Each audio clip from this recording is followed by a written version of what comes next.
Before we start today's video, I want to give back to one of y'all for being so supportive of these videos that I've been putting out. So if you guys haven't noticed it yet, we like running Shell Rotella T5 and T6 on all the trucks here at the shop. When it comes to oil changes on our personal trucks or even customer trucks, we always recommend going with Shell Rotella T5 or T6 as the oil of choice. Now, the reason why I choose Shell Rotella T5 and T6 to run on all these trucks is because it is formulated to help your engine run more efficiently by increasing wear protection, increasing deposit control, and it resists oil breakdown. Shell Rotella provides lower oil volatility, which equals less oil consumption, which means you can go a lot longer without needing an oil change. So since I've been wanting y'all to try Shell Rotella out for yourselves, if you haven't already, definitely hit the link in the description below. It'll take you to Shell's website where you can learn a ton more about these awesome oils. But I want to do something for you guys. I want to give one of you guys a chance to win a free oil change sponsored by Shell Rotella and me. Now, this is going to be a completely free giveaway. You guys don't have to spend any money. All you have to do is follow Shell Rotella on Instagram, follow me on Instagram, like this video. Then the final thing is you need to comment down below your Instagram name and also why you think you should win this free oil change. Now, you need to be sure that you leave your Instagram in the comment. I'm going to use a random comment picker software to pick a random comment on this video, and I'm going to make sure that you're following me and Shell Rotella on Instagram so I know that you completed all the instructions to win a free oil change. Now, there's no limit on how many comments. The more comments you guys have, the more of a chance you have to win a free oil change sponsored by Shell Rotella. I will leave all the instructions down below in the description so you can easily enter this giveaway completely free. Now, if you aren't the lucky winner to win this completely free oil change giveaway, like I said, you can hit the link in the description below and it will show you where you can buy Shell Rotella T5 and T6 online so you can run this awesome oil in your truck as well. Huge shout out to Shell Rotella for sponsoring today's video. Let's get it started. What is going on, guys? Dippin Diesel back. We are in the shop once again. We just finished up with the move bumper build. If you guys haven't seen that video, definitely go check it out. I'll leave it linked down below. And then also, before I posted the move bumper, we got the dang Boost Auto Parts power folding mirrors. So whenever I turn the truck to the run position, these will fold out and I can hit a button, they'll fold in. So those definitely came out super sick, 4th gen style with LED smoke switchbacks in the mirrors, man. They run off of the running lights and the turn signals. Came out awesome. They will look way better than the other regular 2nd gen tow mirrors. And the move bumper looks a whole lot better than that stock bumper or stock sport bumper over there. But today I figured since we got the bumper done, we are gonna start brainstorming on how we are gonna be doing this axle, coilover, and long arm kit for this 2001. You guys know that it is a 2-wheel drive.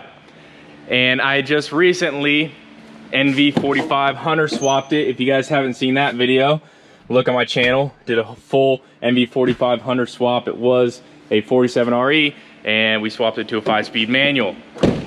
And with that 5-speed manual in there, it came off of a 4-wheel drive truck. So I definitely have the transfer case already up underneath there. It's kind of dark, but the transfer case is already up underneath there. And to be able to get that transfer case to work and actually have 4-wheel drive, we have to straight axle swap it. So let's go take a look at the axle that I'm gonna be using. So here is the axle that I'm gonna be using for the straight axle swap. As you can see, it came off of a dually and it has a little bit of damage on this side right here. But the good thing about, or not, I shouldn't say it's a good thing, but it's a good thing that I'm doing a coilover system instead of the regular coils and shocks. That's why you need this pedestal right there, or the base of it for the coils. We can cut that whole thing off and not have to worry. We'll just have to make brackets for the long arm kit to connect to the axle. So we can pretty much cut all this off and probably leave where the shock goes because the bottom of the coilover can fit right in there. So that is the axle that we are using for the axle swap. Now, I did a little bit of brainstorming and a little bit of fabrication this morning to try to get an idea of how I want to do this long arm kit. I came up with a little design. It probably will change because I didn't really put measurements down. I pretty much just drew something down, traced it out on some sheet metal and cut it out, welded it, and just to see how it looks. So here is kind of the rough design of the long arm kit, where it's gonna mount and everything. It's gonna mount right before, gonna mount kind of right where the transmission meets the transfer case. I already have some traction bars on here, so I don't think I really need to go with a full 4-length. I would have a cradle coming down right here, having the traction bars connect to it on the back side, and then the control arms connecting to the axle. I just don't think I'm gonna be lifting it up high enough to be able to do that. So this is kind of the general idea of where I'm wanting to put the long arm bracket that connects to the frame, from the frame to the axle. So pretty much I cut out, I'm gonna do a little bit different design on this, because now that I'm looking at it, obviously things aren't proportional.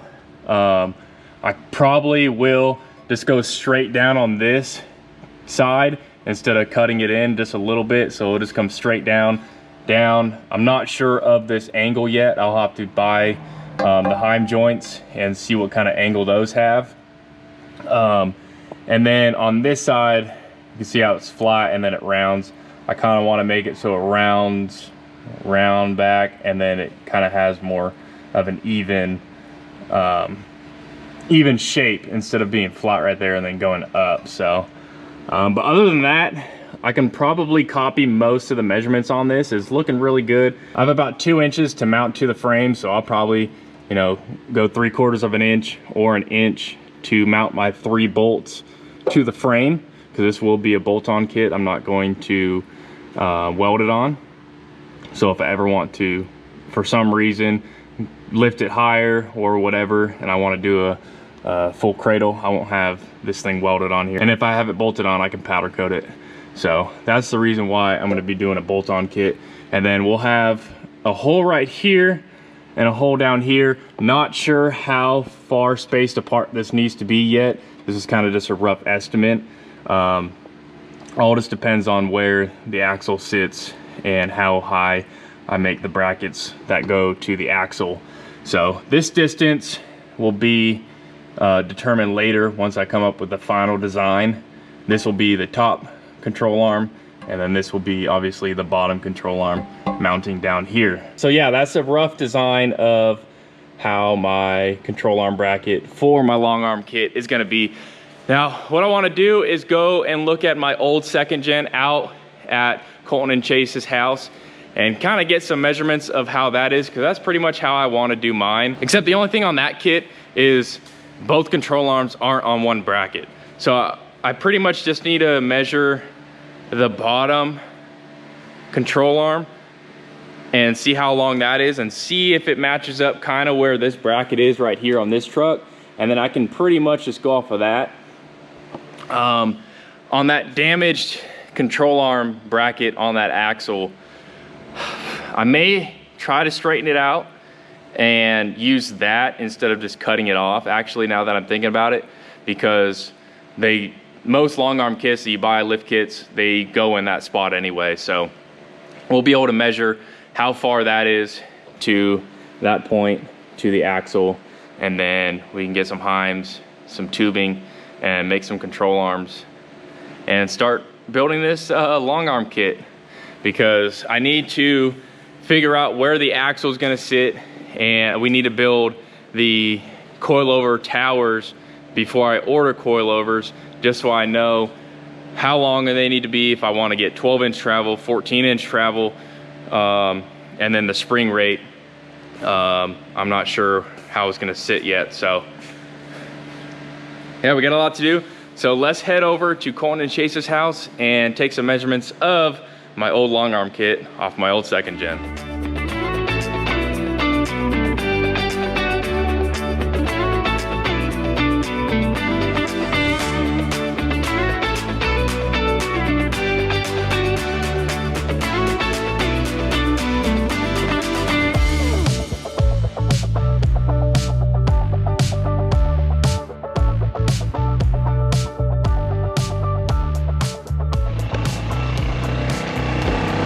We are at Chase and Colton's house.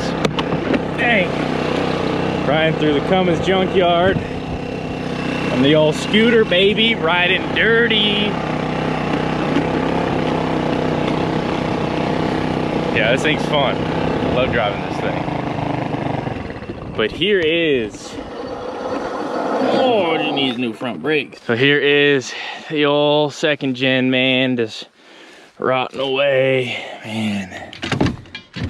That back seat's still mint though. Gotta close this thing up. But yeah, there is the long arm kit. As I expected, the top of the long arm has a bracket welded on there, and they actually cut and put this a little bit higher on this side. So let's see. Okay, this long arm is pushed back a little bit farther than where I have it on mine. It's pushed back. I have that cross member is in the way right there. I would have to take that cross member out. Would I? How is this set up? Actually, I would not. I would just have to build an L bracket. I can do that. Build an L style bracket. So, I mean, but that only makes it go on one side. It's only mounted on one side.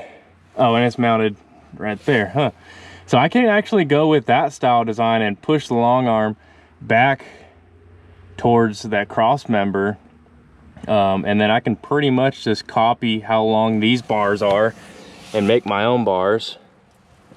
So I'm gonna go ahead and measure this and see how long this bar is from eye to eye. So I think I'm going to redesign the bracket to kind of match the bracket that's on my old second gen. I'll put some pictures up here on the screen. So we have the top part of the bracket and then the bottom plate that's welded to the bracket that holds that tombstone shaped bracket for the control arm.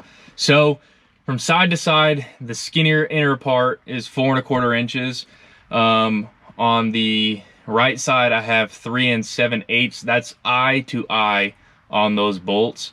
So we'll just have to make that a little bit rounder, or we'll just have to make that a little bit wider for those bolts. But eye to eye is 7 3/8, and then top to bottom, not including the bracket that's welded to that plate, is 3 3/4. That looking like 1/4 inch steel. So I'm gonna try to come up with a design for this. The bottom plate down there is 4 inches wide by about 7 inches. It was a little bit less than 7 inches wide or long, but I just put 7 inches because that doesn't really matter. It's just where it's mounting to on the bottom of the frame. And then the control arm from center to center was 38 inches.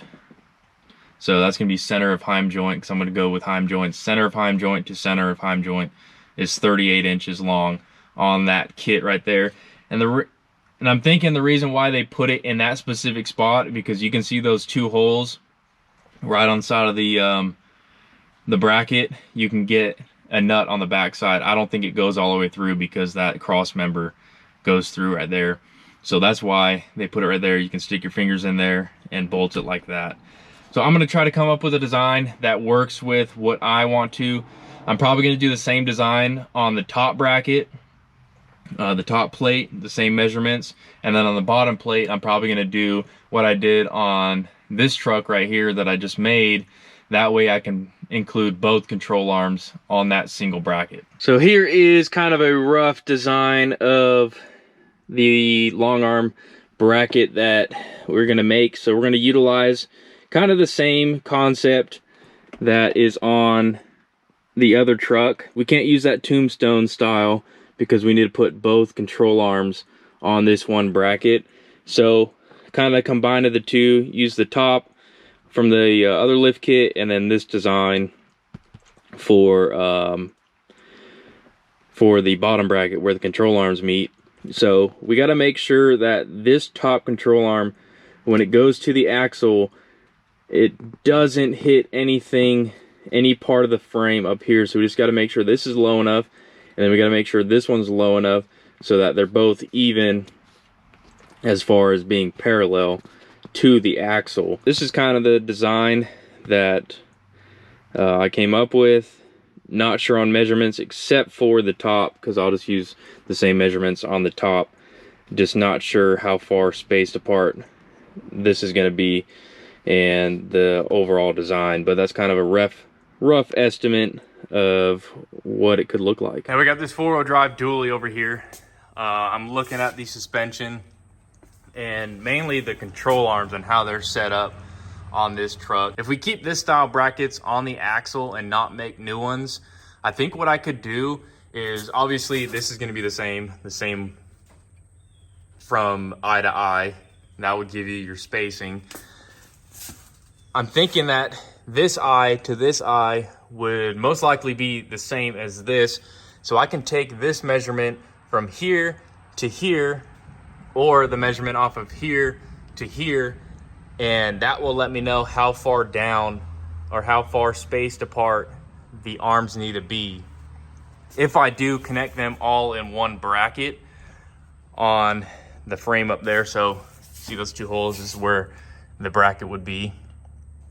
Now, if I did only one control arm on that bracket that came down, which would be the bottom one, I can go from there to there, just like on my old 2nd gen. What I could do is make another bracket that either went right here, or I don't have a bracket right here on my truck because it's a 2-wheel drive. I can do that with a shorter arm, just like the top like that. So there's a lot to think about. Or if I wanted to just do 1 bar hanging from there straight to the bottom, I can do what they call, I think it's a Y setup. So you would have the top bar go flat until it meets the bottom bar, and that's where that top bar would come off of on the long arm. Now, if you don't know what I'm talking about as far as a Y control arm setup, so a buddy that lives in North Carolina came down. He hung out with some of his friends in Dothan, and he came by the shop, and this is how his long arm, wouldn't call it a 4-link, but this is how his lift kit is set up. This is the cradle in the middle. You got a long bar going to the axle, 58 and a quarter, and then you got that Y bar coming to the bottom bar for your top bar that goes to the axle. So that is a Y setup, which we may have to do if we don't have enough clearance, because we got to drop this bar low enough that the top bar isn't going to hit anything on the frame when the suspension travels. So that is a Y setup. So I got Chase with me. He's going to kind of give me a little insight because he's probably done more of this than I have. But that is the first edition of the bracket. But I went and looked at my old 2nd gen, and this was the style bracket that they had, which I kind of combined the two. So that's the bracket that was on the 2nd gen, which it just had a plate with 1 tombstone coming off for the bottom control arm, and then the top one just came off of the old bracket if you had a 4-wheel drive truck. So I kind of combined the two. Do you think that design would work, or with the suspension traveling, would those bars, or the top bar at least, hit the frame? Yeah, so this, I would do something like this, but I would get rid of this back piece, because where they had it mounted right in between here, and obviously the cross members right there, so it was just an L style bracket. So you can drill into here and then get the nuts with these 2 holes. So this piece would be gone on the back side. You just drill in from the right here, and then on the side, and then some sort of bracket like this, which I'm gonna measure the original control arms on your truck. Yeah, maybe even like build something that welds up in here, bolts into here. For the top control arm? Yeah, for the top control arm. Because I showed them the design on Brandon's truck with the Y linkage, which I may have to do that. I'm not sure. I don't really like that, but yeah, we'll go 4-link. That way it keeps a consistent pinion angle. yeah. So I've never really done any of this before, so I'm just Trying to learn as I go. But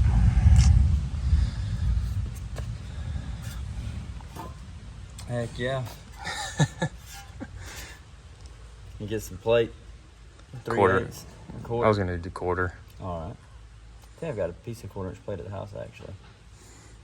but I'm gonna buy some consumables for that plasma cutter because I'm not cutting it out with the angle grinder. Yeah. Make it a lot cleaner and a lot straighter. And then I'll just clamp the two pieces together and flap disc it down so they're perfectly the same shape. Need to get some heim joints on order. Yeah. So to get started with this axle swap with the coilovers, the long arm suspension lift kit, we first need to gut this front end. So I have the truck lifted up about 47 inches to the top of the wheel well. It's about the same as this truck right here as far as height. I wasn't planning on that, but I got two 6-ton jack stands on some 12 by 12 blocks to get it up high enough, because I can only find jack stands that would go up to 23.5 inches or whatever these go up to, 23 and something.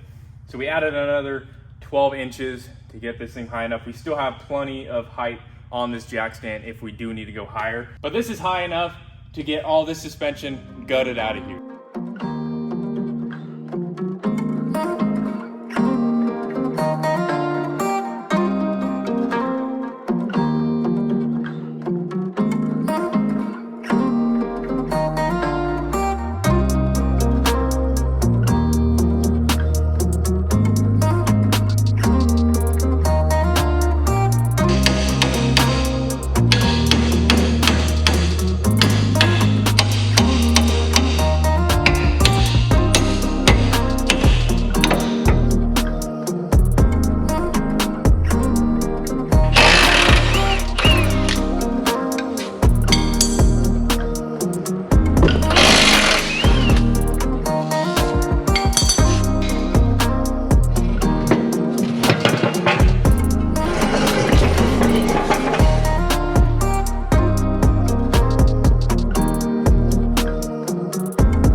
Ladies and gentlemen, the front end is pretty much all taken apart. Both sides, we got the coils out. We got this spacer that the original owner had put in, looking like a 2.5 or 2 inch spacer. Top A-arm, lower A-arm with the hub assembly still on it. Same thing on this side, lower A-arm, hub assembly, coil, bracket for the brake caliper rotor, blah, blah, blah. The last thing that's on here on both sides is, don't know why there's wire in there, but we got the shock still in here. And then the mount for, the coil mount, which this ties into the cross member. So when we go to cut this all out so we can either weld in or bolt in a coilover perch, we're gonna have to reinforce this cross member, probably put a piece of plate steel right there, weld it in so it's boxed in, and then probably put some gussets along the frame and right here on both sides so it's nice and strong, since it's not gonna be fully welded in up here, giving it structure. We'll probably cut these off. Don't think we're gonna need these. So there it is. The truck is in hoverboard mode right now, no front end. Look at the damage that what was it, the upper ball joint was hitting on there. But that's gonna be it for today's video. Definitely stay tuned. There are gonna be a ton more parts going on for this axle swap, so definitely stay tuned. Subscribe if you guys are new, and if you haven't entered the shell giveaway yet on this video, you don't have to do 4 things. Like this video, comment your Instagram name, go and follow Shell Rotella on Instagram, and follow me on Instagram, and I will pick a winner in 1 week, and that winner will win themselves a free oil change for their truck, sponsored by Shell Rotella. So guys, definitely stay tuned. Check out more videos on this channel, Dippin Diesel, and we'll see you guys in the next one. Dippin Diesel, out.